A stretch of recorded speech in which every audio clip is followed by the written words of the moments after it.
My name is Rebecca Lowell, and I was 34 the morning I walked into divorce court ready to lose everything.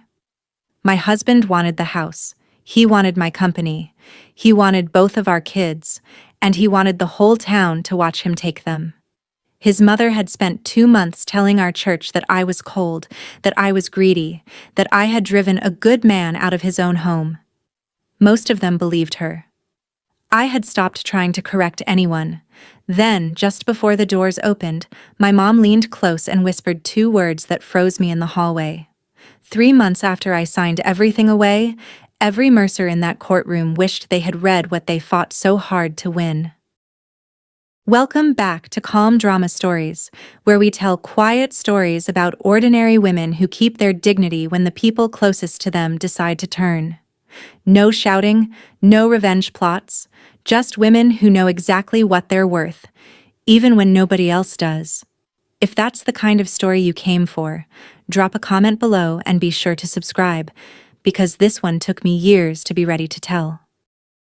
I built my business on a folding card table in our garage. 12 years ago, before Grant, before the kids, I had one client and a second-hand calculator with a sticky 7 key. I did books for a feed store, then a diner, then a dentist, and one by one the small businesses of Marysville, Ohio handed me their shoeboxes of receipts and their quiet panic about the IRS. By the time I was 30, Lowell Bookkeeping had a real office downtown, 2 desks, and my name on the glass door. I kept the original brass key on my ring, worn smooth from a decade of opening up at 6 in the morning. People in town thought they knew exactly how much I was worth. They were wrong in both directions. They saw the office, the steady clients, my late father's reputation, and they decided I was sitting on money.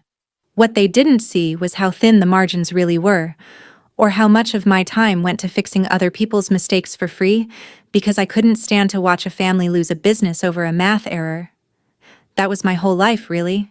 I was the one people leaned on. The accountant who caught the fraud before the bank did, the friend who quietly covered a payroll gap, the wife who balanced a household and a company and never once asked anyone to balance her. I was good at carrying weight. I was so good at it that nobody, including me, ever stopped to ask what it cost. I told myself that was strength.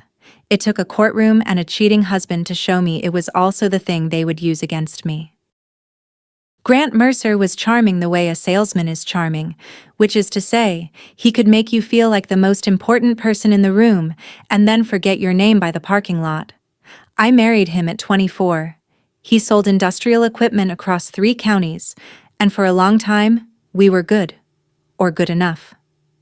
The trouble started 3 years before the divorce, when a side venture of his collapsed. He had sunk our savings and a chunk of borrowed money into a partnership with a man who turned out to be selling smoke. When the bill came due, Grant came to me white-faced at the kitchen table. So I did what I always did. I moved money from the business, quietly, cleanly, and I made the problem disappear before it could reach his credit or his pride. I thought I was protecting him. I expected nothing. What I got was a slow, simmering resentment I didn't recognize until much later.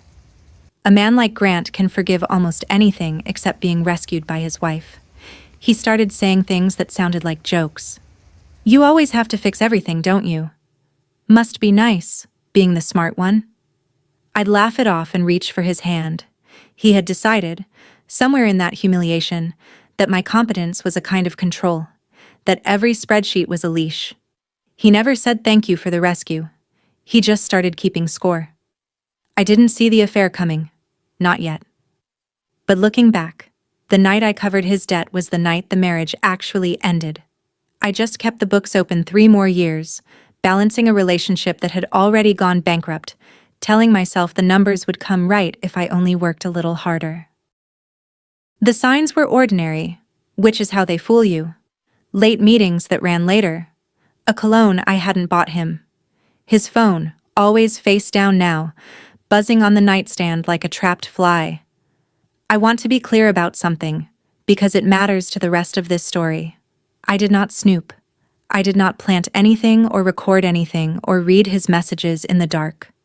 I have spent my whole career around other people's secrets, and I know the difference between watching and stalking. So I just noticed. The way you notice a leak by the stain on the ceiling long before you find the pipe. Vivian Brandt was the one who kept turning up. She was the real estate agent who'd sold us our house on Plum Street years back, polished and pretty, and always somehow at the same gas station, the same coffee shop, the same charity walk. I told myself I was imagining things. Then one afternoon, Grant's phone lit up on the counter while he was in the shower, and a single message slid across the screen before I could look away. It wasn't a love note. That's what stopped my breath. It said, "Find out what her dad actually left her." Not, "I miss you." Not, "I love you." Just a cold little question about my inheritance, from a woman who already knew which curtains we had. I stood in my own kitchen and understood that whatever this was, it had stopped being about a marriage some time ago. It had become a project. And somewhere out there, two people were doing math about my life, my house, my father's money, while I was still pretending the marriage could be balanced. They had already started counting. So had I. Here is what I stood to lose, so you understand why I didn't sleep. The house on Plum Street, where Hannah took her first steps and Cole lost his first tooth. The business with my name on the door, the only thing I'd ever built entirely alone. My standing in a town small enough that the woman who bags your groceries also sits 2 pews behind you on Sunday, and the trust of 2 children, 9 and 7, who still thought their parents were a team. That was the real ledger, the one that doesn't balance in dollars. But there was one more thing, and it's the thing that mattered most without anyone knowing it yet. When my father, Walt, died 5 years before, he left me money. Not a fortune, but real money, around $180,000, plus his share of a small parcel of land outside town. My father had been a bookkeeper too, before me, and he'd been burned young by a partner who walked off with everything. He taught me one rule before I could drive. Money has a memory, he'd say, if you let it keep one. He meant, keep what's yours separate, write down where it came from, never let your accounts blur into someone else's. When his money came to me, I did exactly that. A single account, my name only, never touched by anything marital. Every deposit documented in the same green ledger he'd handed me at 16, his blocky handwriting still in the margins. Separate, one column read, in his hand, keep traceable. I had followed that one rule my whole life without ever needing it. I didn't yet know it was about to become the only wall standing between me and losing everything else. Grant didn't tell me he was leaving. He had his lawyer tell me. The papers arrived on a Tuesday, hand-delivered to my office downtown so the whole street could watch the process server walk in. I read them at my desk with the door closed. He wasn't just asking for a divorce. He wanted the house. He wanted an equitable share of the marital business, which is a polite legal way of saying he wanted half of Lowell bookkeeping, the thing he had never set foot inside except to ask me for money. And he wanted primary custody of Hannah and Cole. The lawyer's name was Trent Mercer, Grant's cousin on his mother's side, which told me everything about whose idea this was. The letter demanded I submit my company to a formal valuation as a marital asset. I sat very still and felt the floor tilt. Then I did the only thing I know how to do when the numbers stop making sense. I called a professional. Maddie Okafor came recommended by another small business owner I'd helped years back, and she had a calm, dry way of talking that I trusted within 10 minutes. I laid it all out. The affair, the house, the company, the kids. She listened without interrupting, taking notes in a careful hand. When I finished, she didn't tell me it would be okay. She asked me a single question, quiet and precise, and the way she asked it made my stomach drop. "Rebecca," she said, "did you ever put your inheritance into a joint account?" I realized, in that pause, that she already understood the whole game. Everything Grant wanted was sitting on the answer to that one question. And I held my breath before I answered, because I knew the answer mattered more than anything I'd say in court. "Never," I told her. "Not once."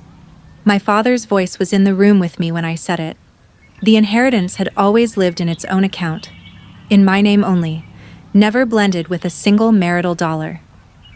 The business was a single-member LLC I'd formed before Grant and I were even serious, with its own books, its own tax filings, its own clean line of ownership going back 12 years. Maddie set down her pen. "Then they're chasing ghosts," she said. "Under Ohio law, an inheritance kept separate and traceable stays yours. Same with a business you owned before the marriage, if you can prove it never got commingled."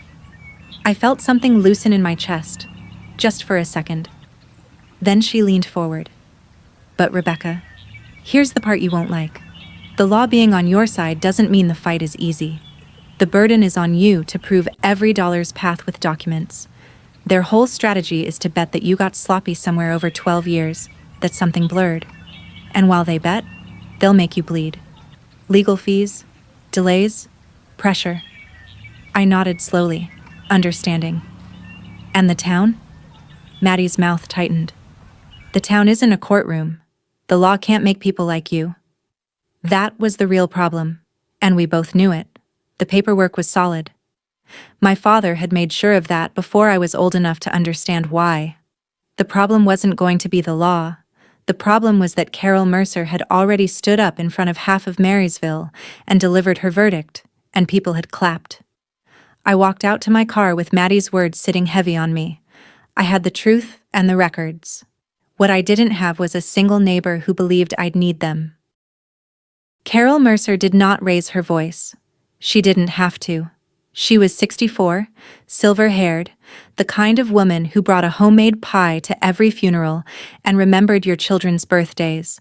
And when a woman like that lowers her voice in the church kitchen, people lean in.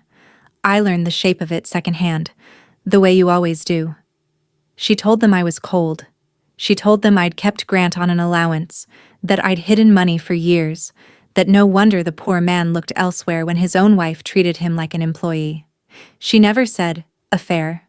She had a gift for letting other people draw the cruelest conclusion so her hands stayed clean. Within 2 weeks, conversation stopped when I entered a room. A woman I'd done taxes for at cost crossed the street rather than say hello. Vivian, meanwhile, had stopped hiding. She showed up at Grant's side at a high school football game, at the hardware store, once at a restaurant where she laughed too loudly 2 tables over and let her hand rest on his arm where the whole room could see. She was already acting like the next Mrs. Mercer, already measuring my life for new drapes. And the worst part, the part that hollowed me out, was how alone it felt. I had spent 12 years being the person everyone trusted with their secrets and their money. Now that I was the one being robbed, nobody could see it.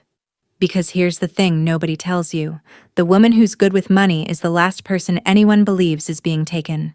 They look at the competent one and they cannot imagine her as a victim. So they don't.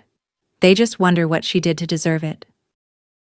Then Grant did the thing I could not forgive, which was to use the kids as leverage. He'd never been the parent who knew the pediatrician's number or which one hated crusts. Suddenly, he was Disneyland Dad, showing up with a new bike for Cole, promising Hannah a horse, telling them in the careless way weak men do that maybe they'd all live together in a way better house soon. He let them believe their mother was the obstacle. I found out when Hannah came home quiet and asked, in that small, careful voice kids use when they've heard something they shouldn't, "Mom, are we poor now?" I knelt down on the kitchen floor so we were eye to eye. I did not cry, and I did not say one word against their father, because I had decided early that whatever he did, my children would never hear me tear down half of who they were. But I made myself a promise right there on the linoleum. I called Maddie that night and asked her how to protect them properly. The next morning, we requested a guardian ad litem, a neutral person whose only job is to look out for the children's actual interests.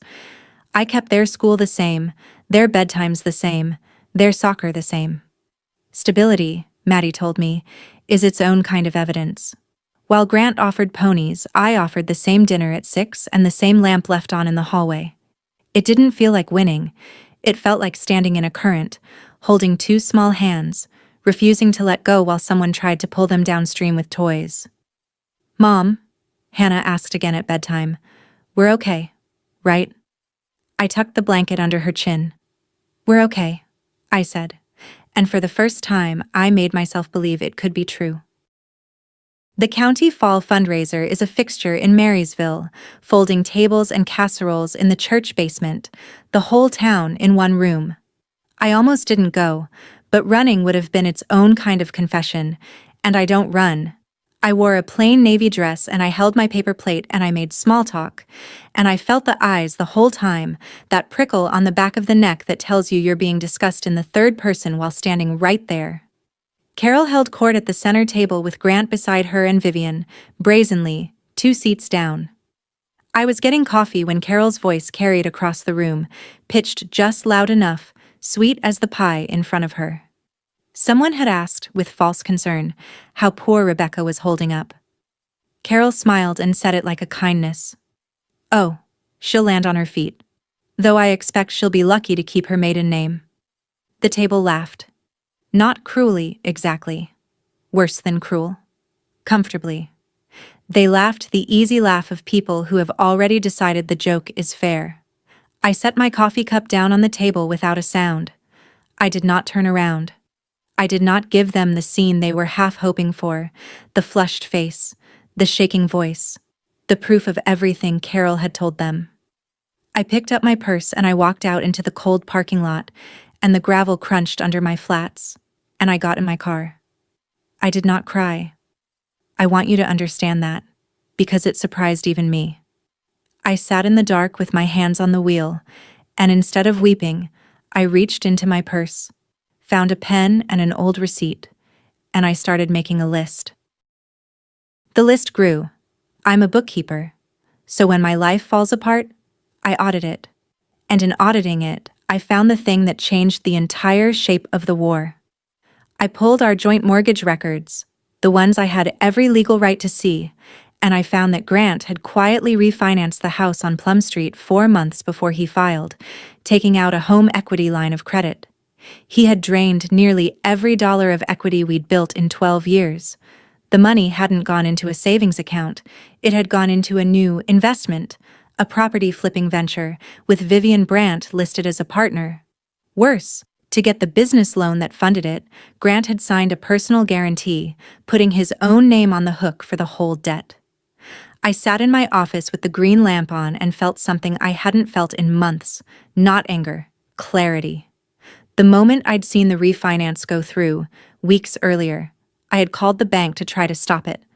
But it was a joint mortgage on a marital home, and a joint mortgage takes 2 signatures to freeze and only 1 to borrow against. There was nothing I could legally do but watch and write it all down. So I did. I documented every statement, every transfer, every date, the same way my father taught me, the same way I'd done my whole career.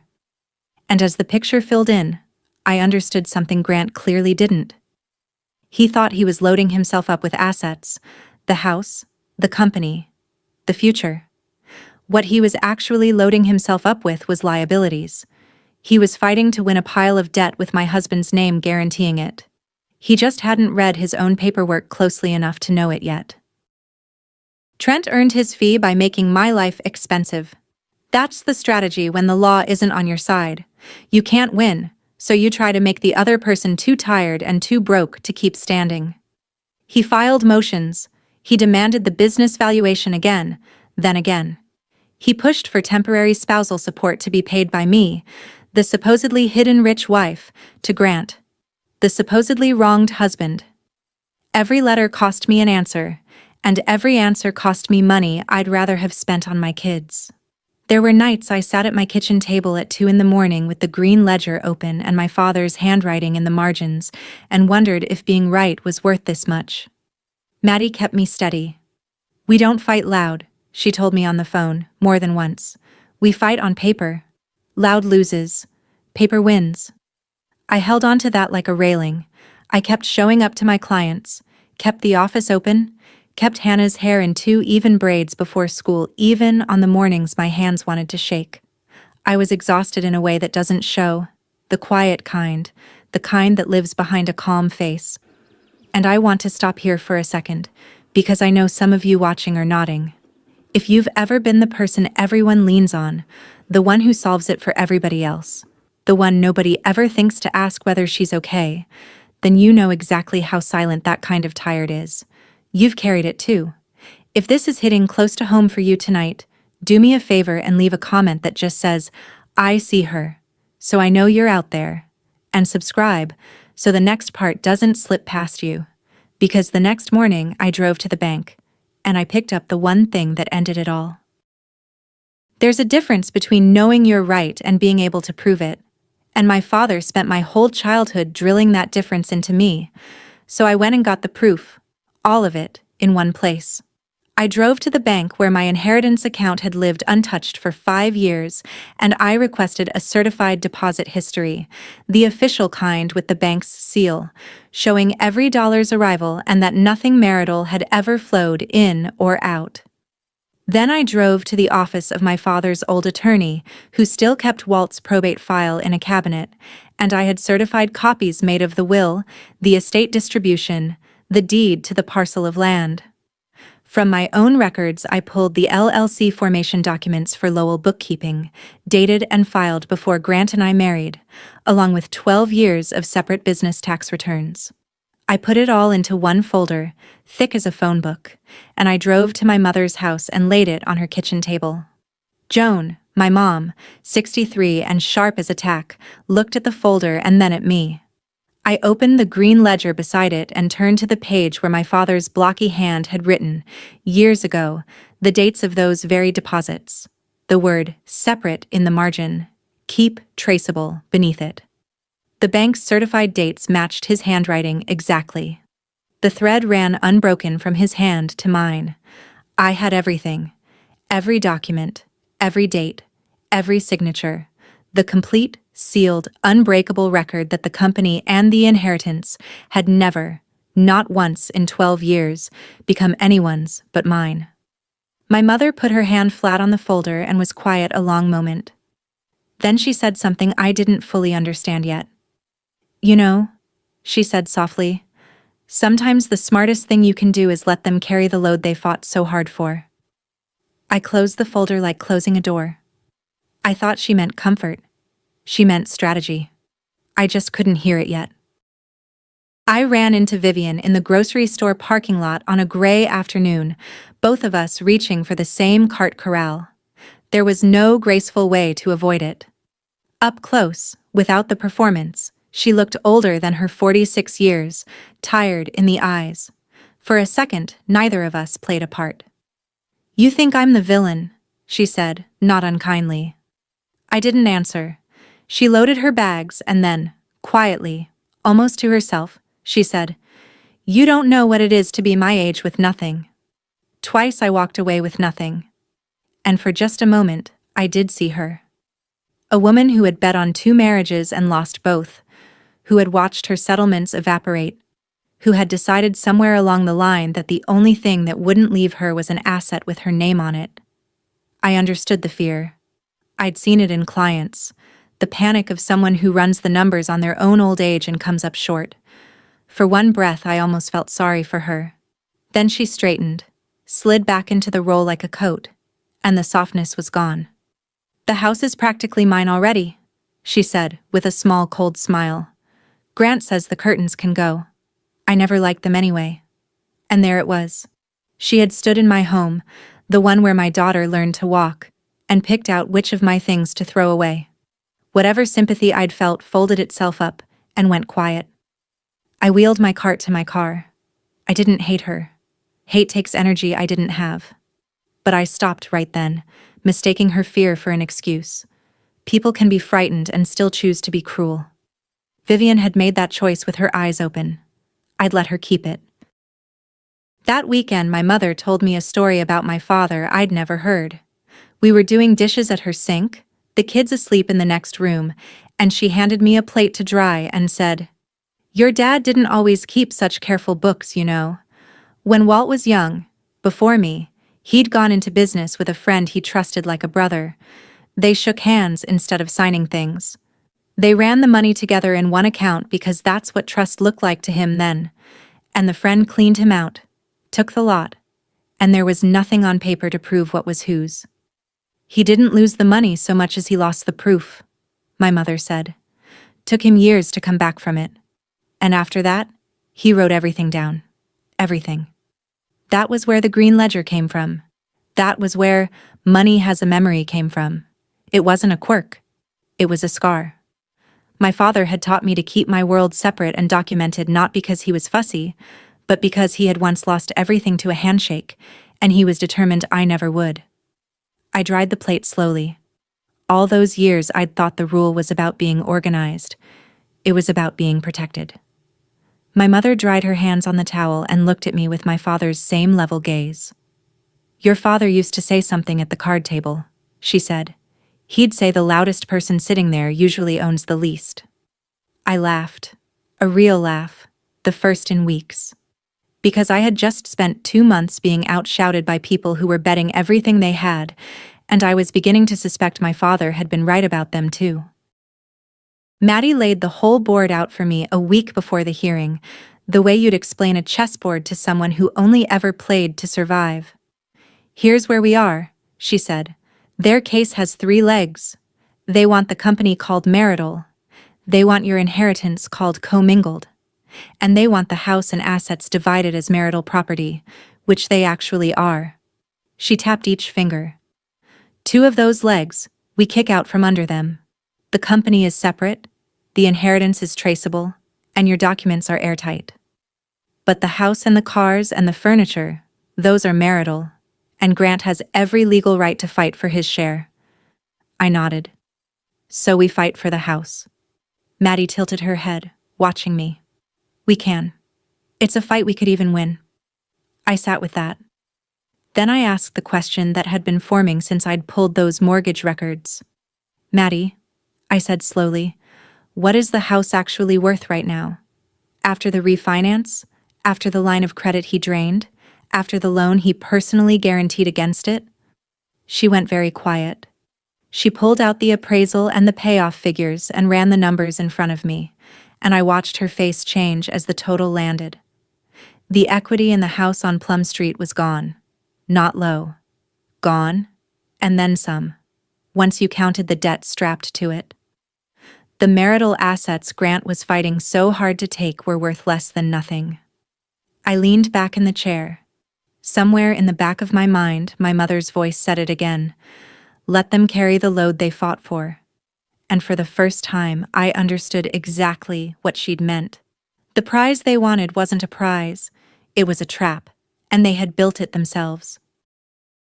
I made Maddie walk me through it 3 times because it sounded too good, and I am a woman who distrusts numbers that sound too good. But it held.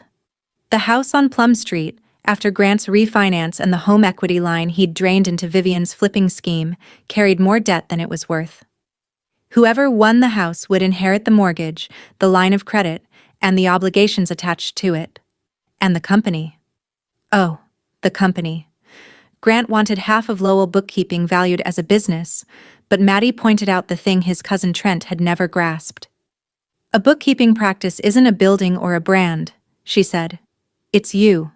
The clients stay because they trust Rebecca Lowell. Take you out of it, and what's left to value? A lease and some filing cabinets. Even if a judge somehow called the company marital, which the documents made nearly impossible, half of it without me running it was worth almost nothing.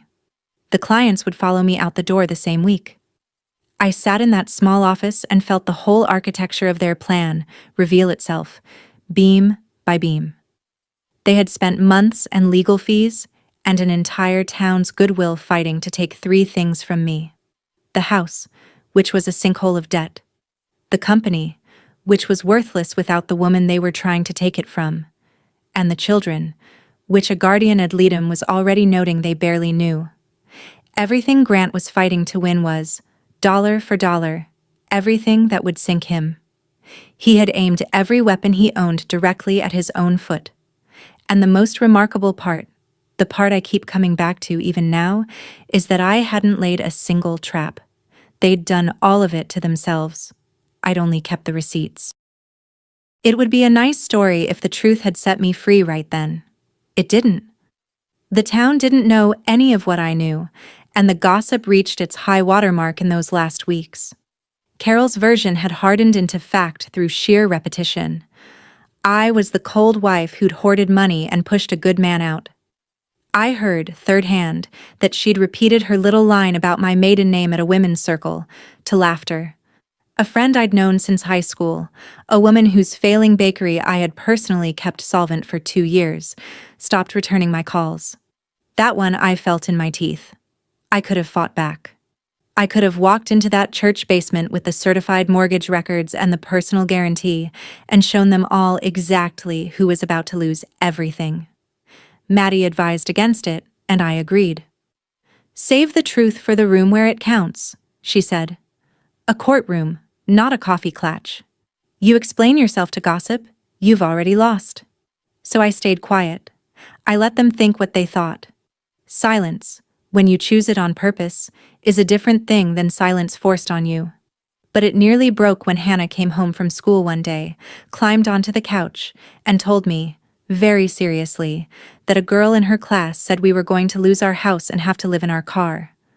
I held her. I did not promise her the house, because I knew by then we'd be giving it up.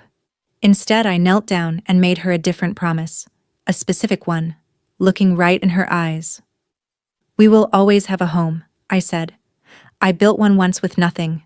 I can do it again." She believed me. Now I had to make it true. The week before the hearing, Maddie and I built the file the way you'd build a wall, brick by brick, every brick certified. The deposit history with the bank's seal, the probate documents, the LLC formation papers, dated and filed before the marriage, 12 years of separate tax returns, the mortgage records and the refinance, the home equity line, and Grant's personal guarantee on the business loan, all of it pulled from public and joint records I had every right to. Not one piece of it was a secret recording or a stolen text or a diary I'd kept in the dark. Every single document was institutional, official, the kind a clerk stamps and a judge respects. My father's whole philosophy, stacked in one folder. The day before, Maddie let me sit in the empty courtroom for a few minutes, just to take the strangeness out of it. The room was cold, the old radiator along the wall clanking and hissing like something alive, the wooden benches hard and chilly under my hands. My heart was going faster than I wanted it to. I sat and listened to that radiator clank and made myself breathe. Then Maddie told me the plan, the real plan, the one my mother had seen before either of us. "When they ask for the house," she said, "don't argue. When they ask for the marital assets, let them have them. Give them the fight they came for. Sign it over." I must have looked at her like she was mad because she smiled, just slightly. "Trust me, Rebecca. The worst thing we can do to these people is let them win exactly what they asked for." I looked at the cold, empty judge's bench and felt, for the first time, something close to calm. I finally understood my mother's 2 words. I just hadn't heard her say them yet. They made one last play before the hearing, and it told me everything about what they were really after. Trent reached out with a settlement offer, presented as generosity. If I would simply sign over my interest in the business to be divided, they'd go easy on the spousal support, maybe even let me keep the smaller car. It was dressed up as a kindness. It was a trap with a bow on it. Because the company was already mine, free and clear, separate property the law would protect. The only way it could ever become marital, ever get split, was if I voluntarily signed it into the marital pot myself. They couldn't take it. They needed me to give it. They wanted my signature far more than they wanted the truth, and once I saw that, I saw all the way to the bottom of them. At the meeting, Trent slid the papers across the table and, with a little performance of reasonableness, said it would help if I'd hand over the office keys as a gesture of good faith while things were sorted out. I reached into my purse out of pure habit, and my fingers closed around the brass key, the worn one, smooth from 12 years of 6 a.m. mornings. I set my hand on the table, and then I stopped, and I drew my hand back, key still closed in my fist, and I said, very politely, "No." Just that. Trent's smile flickered. He hadn't expected the quiet ones to say no. I left the papers unsigned on the table and walked out with my key in my pocket, and I understood, finally, exactly which of us was bluffing. The whole house of cards depended on me being too tired or too scared to read what they handed me. They had picked the wrong bookkeeper. So I made my decision, and it was the opposite of what everyone expected. I would not fight for the house. I would not contest a single piece of the marital property they were so hungry for. I would let them have all of it. The house on Plum Street with its drained equity and its strangled mortgage, the furniture, the cars, the whole shining pile of debt with a bow on it. What I would not do, ever, was sign away the company or pretend my inheritance was anything other than what the records proved. And I would fight, with everything I had, for Hannah and Cole. That was the line. Maddie confirmed it was sound. You give up the marital assets, which are underwater, and you protect the separate property, which is solid, and you focus the custody fight on stability, which you've got in spades. It was strategy disguised as surrender. It was my mother's whisper before I'd even heard it, the load they fought for, handed to them gift-wrapped. I won't pretend I wasn't afraid. Walking into a courtroom planning to give away the house your children grew up in is a strange and lonely kind of brave. The night before, I sat at my mother's kitchen table, not my own anymore, with the green ledger open to my father's handwriting, and I read those two words again. Separate. Traceable. My whole defense, written by a dead man who'd been burned once and swore his daughter never would be. I was about to walk into that room and hand the Mercers their prize, smiling, while they laughed. And the only person on earth besides Maddie who understood why I was smiling was the woman who'd raised me. Tomorrow, she would lean over and say it out loud, and I would finally be ready to hear it. I didn't sleep much the night before the hearing. I lay in the spare room at my mother's house, the kids breathing softly down the hall, and I rehearsed staying calm. That was the whole job, Maddie had told me, not to win the argument, to let them win the argument and lose the war. I practiced the flat, polite voice I'd use, the one that gives an opponent nothing to grab. Around 3 a.m, I gave up on sleep and went to the kitchen and opened the green ledger one more time. My father's handwriting steadied me the way it always had, the careful columns, the dates, the single word separate standing guard over 5 years of an account nobody had been able to touch. I ran my thumb over the brass office key on my ring. I thought about Hannah on the couch, asking if we'd live in a car, and the promise I'd made her. We will always have a home. I made things add up for a living. I knew how to start with nothing and build something real, because I'd done it once already in a garage with a sticky calculator. I could do it again. By the time the sun came up, I wasn't afraid anymore, or not only afraid. I was ready. I wasn't going to walk into that courtroom and try to be louder than the Mercers, or angrier, or crueler. My father had told me how that table ends.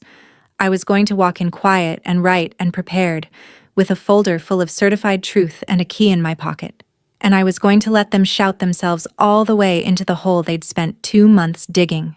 I just had to keep my hands steady and my voice low. The hallway outside the courtroom smelled like floor wax and cold coffee. The Mercers were already there, and they were not nervous. They were celebrating early. Carol sat ramrod straight in her good coat, holding court even there, and Grant stood with his hands in his pockets looking like a man about to collect a check. Vivian had come, of all the nerve, and she was murmuring something to Grant behind her hand, and I caught the word curtains again, and I almost laughed. Trent shuffled his papers with the confidence of a man who hadn't read them closely. The old radiator in the hallway clanked and hissed, that same living rattle, and the wooden bench was cold through my dress when I sat to wait. My heart was loud. I focused on the radiator, on the rhythm of it, the way you'd focus on a metronome, and I made my breathing match it, slow and even. My mother sat beside me. She took my hand. Her fingers were warm and dry and steady, and she leaned close, so close her breath stirred my hair, and she whispered the 2 words that had frozen me in this same hallway, the ones I'd been circling for weeks without understanding. Give her everything. That was it. Just that. Give Vivian Give Carol. Give Grant. Give the whole laughing lot of them everything they'd come to take. And in that second, with my mother's warm hand around mine, and my father's ledger packed in the folder on my lap, and the radiator clanking like a heartbeat, I finally understood her completely. She wasn't telling me to lose. She was telling me to let them win the exact thing that would ruin them. The doors opened. A bailiff called the case. I stood, smoothed my navy dress, and walked in to do precisely what my mother said. I gave them everything. That was the first move, and it landed like a gift, exactly as Maddie had promised. When the judge turned to the matter of the marital home, Trent launched into his rehearsed demand, ready for a fight, and I simply nodded to Maddie, who rose and said, in a bored, almost generous tone, that my client did not contest the marital home and would sign over her interest in it entirely. Trent stopped mid-sentence. He'd loaded a cannon to knock down a door that was already open. Grant looked at his mother. Carol's face cracked into something that was almost a smile. We went down the list, item by item, and at each one Maddie waved a hand. The cars? His. The furniture? The appliances? The contents of the house on Plum Street? His. The savings account, drained as it was? His. Every piece of the visible, shining pile they had spent months and a town's goodwill fighting for, I signed away with a steady hand and a calm face, and with every signature the Mercers grew more openly delighted. Carol actually reached over and squeezed Grant's arm. Vivian, in the gallery, sat up straighter, already redecorating. They thought I was broken. They thought the cold, calculating wife had finally crumbled, had been so beaten down by the gossip and the pressure that she was giving up without a fight. I let them think it. I kept my eyes down and my pen moving, the picture of a defeated woman doing the only thing left to her. The only thing I held back was the company, and when Trent tried to fold it into the settlement, Maddie produced the LLC documents, dated and certified, and the judge glanced at them and moved on without comment, because there was nothing there to argue. Through all of it, I kept one hand in my lap, and in that hand, hidden, I held the brass key to my office, smooth and warm now from my grip. They could have the house they could see. They could not have the thing I'd built, because that was never theirs to take. They signed the agreement before anyone read the appraisal. They signed before the debt figures were entered into the record. They signed in triumph, all three of them practically beaming. That was the whole plan. And the plan was just getting started. Then Maddie stood up to address the financial record, and the temperature in the room began to change. She spoke quietly, almost kindly, the way you'd explain a hard truth to someone you didn't entirely dislike. First, she submitted the certified deposit history for my inheritance account, 5 years of it, sealed by the bank, every dollar traceable to my father's estate, and never once mingled with marital funds. Under Ohio law, she noted, separate property kept traceable remained separate, and the burden of proving it was met right there in black and white. The judge reviewed it and nodded. The inheritance was mine, untouchable, exactly as it had always been. Second, the company, the single-member LLC formed before the marriage, with 12 years of independent books. Separate. Mine. Trent shifted in his seat. Then Maddie turned to the marital home, the one the Mercers had just so eagerly accepted, and she entered into the record the refinance documents, the home equity line of credit Grant had drained months before filing, and the appraisal showing the property's current value. The numbers were read aloud. The equity was gone. And then, the last document, the one that did it. The personal guarantee Grant had signed on the business loan funding Vivian's flipping venture, securing the debt against himself and against the very house he had just been awarded. Maddie set it down and folded her hands. Your Honor, she said, my client has agreed to assume the marital home and all associated obligations. We have no objection. The silence in that room was total. I watched it move across their faces like a shadow crossing a field. Trent grabbed the appraisal and read it, and his confident expression collapsed inward. Grant leaned over his shoulder, and I watched the color leave his face as he understood. Finally, that the house he'd fought for was an anchor, that the debt he'd hidden so cleverly was now his alone, secured by his own signature. Attached to a property worth less than what was owed on it. He had won every single thing he asked for. He had won a mountain of debt with his own name guaranteeing it. I sat with my hands folded and my voice unused, because I had not needed to say a word. My mother's 2 words were already doing all the talking. Give her everything. They had taken it, eagerly, gratefully, on the record, before they read what was attached. The judge looked over the top of his glasses at the Mercer side of the room, and then, into that perfect silence, my mother-in-law started to shout. Carol came apart in a way I had never once seen in 64 composed, pie-baking, pew-sitting years.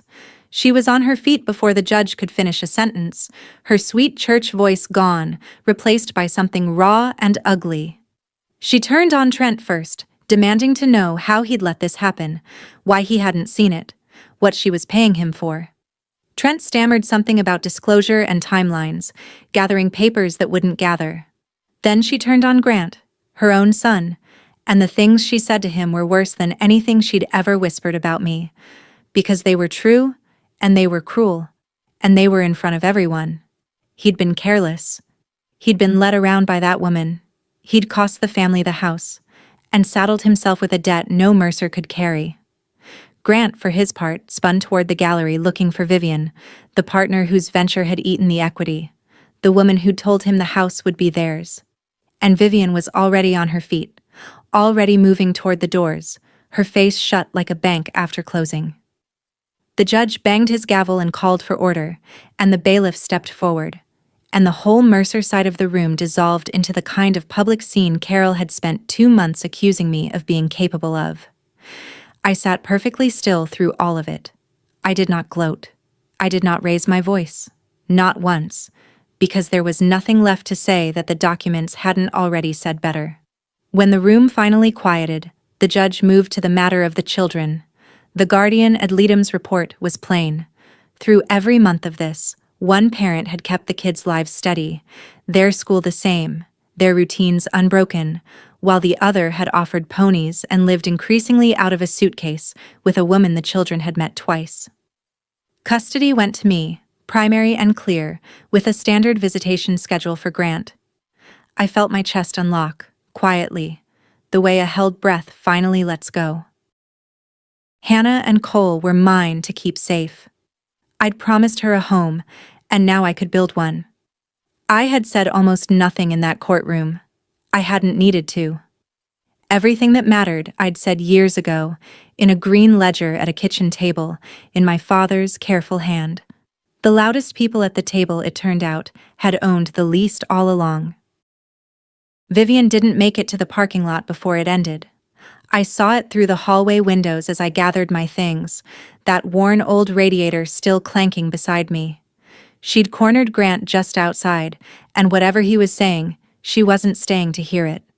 The house she'd helped him fight for was an underwater debt now, and a man tied to a guaranteed loan he couldn't pay was not the asset she'd come for. She'd spent her whole adult life learning to read the difference between a man with money and a man with the appearance of it, and she read Grant clean through in about 30 seconds. She walked to her car without looking back.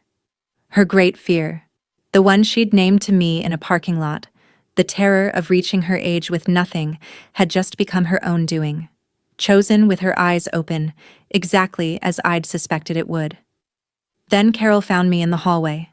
The composure was back, hastily reassembled, the church voice trying to return. She wanted to talk.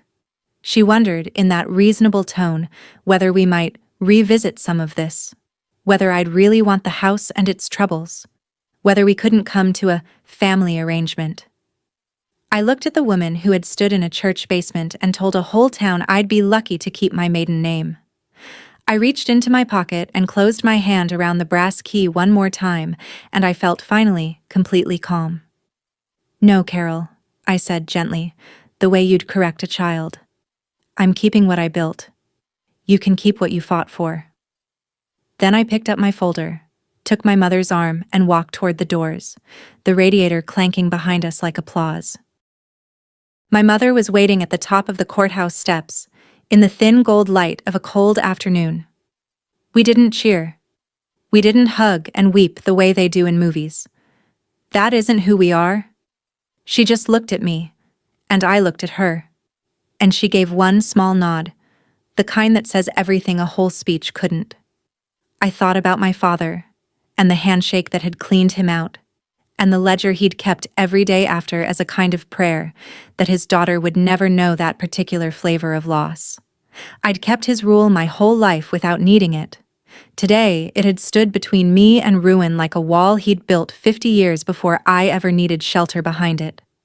Behind us, faintly, I could still hear the Mercers arguing in the marble hallway, the sound thinning as the doors swung shut. Ahead of us, 2 kids waited at my mother's house with a hallway lamp left on. I took the first step down and then the next. I had walked into that courthouse ready to lose everything. I was walking out having kept the only things that were ever truly mine. The rest came the way real consequences come, slowly and then all at once.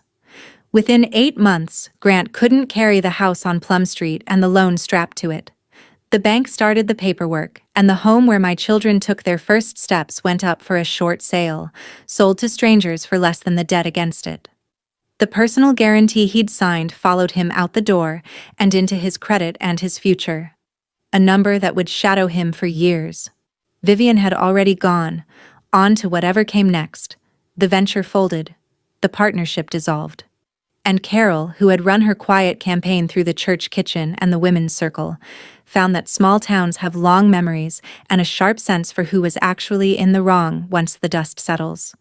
The casseroles slowed. The pew beside her emptied a little. People are not stupid forever. As for me, I kept the office with my name on the glass door.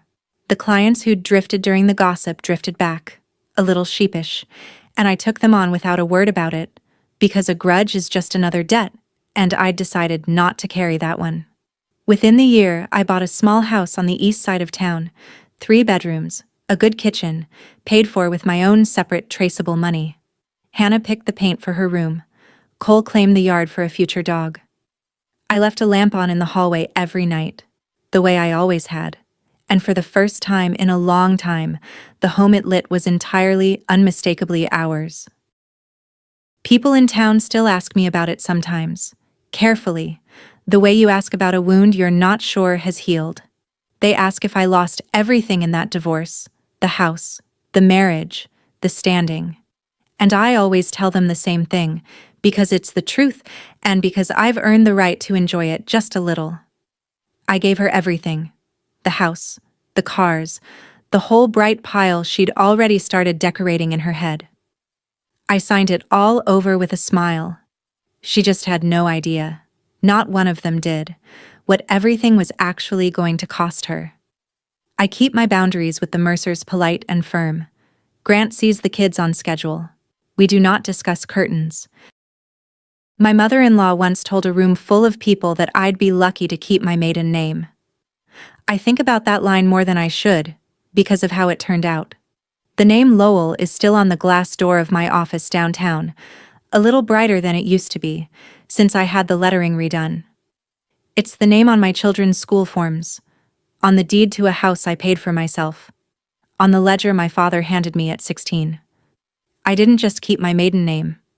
I kept everything that name was ever attached to. Here's the only thing I learned worth passing on.